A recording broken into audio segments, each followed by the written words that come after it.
Have you ever noticed how often you see the words joy and peace at Christmas time? We see them in our Christmas decor and we sing about joy to the world and peace on earth. Why do we talk about joy and peace so much at Christmas? When the news that Jesus would be born was announced, heaven couldn't contain its joy.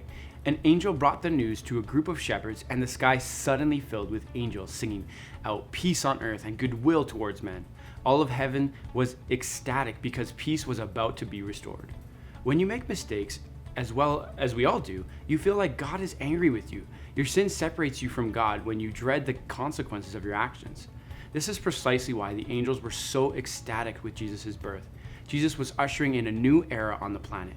Jesus came to bring peace on earth, not peace between men, but toward men. He came to restore peace between God and mankind. Mankind would no longer need to feel separated from God because of their sin. This was just the best Christmas gift we could have ever received, a restored relationship with Him. Do you strive to earn God's love, to earn His forgiveness and acceptance?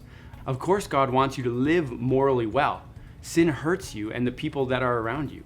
However, you can forever walk in His forgiveness, and His love for you is unending.